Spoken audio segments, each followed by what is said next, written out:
এতিয়া ঠাণ্ডাৰ বতৰ এইখিনি সময়ত বাৰু গৰ্ভৱতী মহিলাসকলে কি খাব যাৰ দ্বাৰা তেওঁ নিউট্ৰিচনো পাব আৰু শীতৰ আমেজো ল'ব পাৰিব। নমস্কাৰ, মই ডক্টৰ মমতা শৰ্মা, এগৰাকী স্ত্ৰী আৰু প্ৰসূতিৰো বিশেষজ্ঞ। এই সময়খিনিত শীতকালীন পাচলি উভৈনদী হয় আৰু কিছুমান ফল-মূল যেনে মধুৰি আৰু কমলা শীতকালীন ফল-মূলৰ ভিতৰত অন্যতম হয়। মধুৰিত যথেষ্ট পৰিমাণে ফলেট থাকে, ভিটামিন চি থাকে আৰু ভিটামিন এ থাকে আৰু ইয়াৰ লগতে ইয়াত যথেষ্ট পৰিমাণে পটাছিয়াম থাকে আৰু প্ৰটিন থাকে। গতিকে ফল-মূলৰ ভিতৰত শীতকালত মধুৰি এটা উৎকৃষ্ট খাদ্য হয় আৰু ই এটা ইমিউনিটি বুষ্টাৰ হিচাপে কাম কৰে আৰু লগতে সি ইনচুলিন ৰেজিষ্টেন্স কমায় আৰু সেইকাৰণে মধুৰি যিসকল মহিলাৰ গৰ্ভাৱস্থাৰ সময়তে ডায়েবেটিছ হয় বা ব্লাড চুগাৰ বাঢ়ে তেওঁলোকৰ কাৰণে এটা উৎকৃষ্ট খাদ্য হিচাপে পৰিগণিত হৈছে। ইয়াৰ উপৰিও ই কনষ্টিপেশ্যন প্ৰতিৰোধ কৰে কাৰণ যথেষ্ট পৰিমাণে ইয়াত ফাইবাৰ থাকে। আৰু শীতকালীন ফল-মূলৰ ভিতৰত কমলা অন্যতম আৰু ইয়াতো যথেষ্ট পৰিমাণে ফলেট থাকে, ভিটামিন চি থাকে আৰু পটাছিয়াম থাকে। গতিকে মধুৰি আৰু কমলা আপোনালোকে দৈনিক খাবৰ কাৰণে যত্ন কৰিব।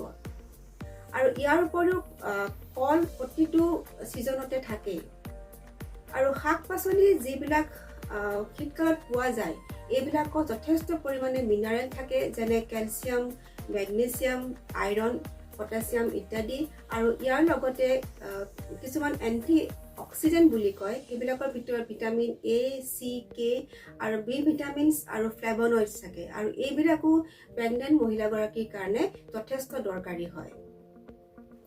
আপুনি যদি ভেজিটেৰিয়ান হয় তেতিয়াহ'লে গাজৰ, বিট আৰু মটৰৰ চুপ খাব পাৰে আৰু কাৰণ মটৰত যথেষ্ট পৰিমাণে প্ৰটিন থাকে, প্ৰায় 100 গ্ৰাম মটৰত প্ৰায় 8 গ্ৰাম মান প্ৰটিন থাকে।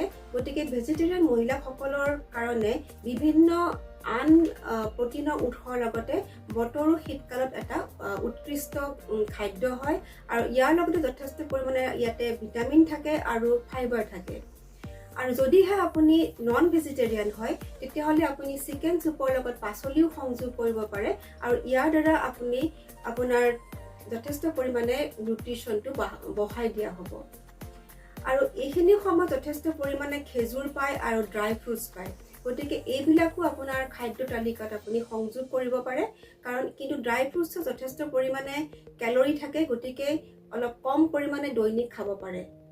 মই সাধাৰণতে যিসকল মহিলা গৰ্ভাৱস্থাত মোৰ ওচৰত আহে তেওঁলোকক মই বুট মগু সদায় খাবৰ কাৰণে অনুপ্ৰেৰণা দিওঁ কাৰণ বুটত আৰু মগুত যথেষ্ট পৰিমাণে প্ৰটিন থাকে আৰু ইয়াৰ লগতে যদি আপুনি ড্ৰাই ফ্ৰুটছ মিহলাই খায় তেতিয়াহ'লে সোৱাদো বেছি হ'ব আৰু যথেষ্ট পৰিমাণে প্ৰটিনৰ লগতে আন কেলৰি আৰু মিনাৰেল ভিটামিনো পাবলৈ আপুনি সক্ষম হ'ব। শীতকালত যথেষ্ট পৰিমাণে পাচলি আৰু ফল-মূলৰ পয়োভৰ হয় গতিকে আপুনি যদি সাৱধানে আৰু নিজৰ খাদ্য তালিকাখন ঠিক কৰে তেতিয়াহ'লে আপুনি শীতৰ আমেজো ল'ব পাৰিব আৰু নিউট্ৰিচনো ভালদৰে পাব। ধন্যবাদ।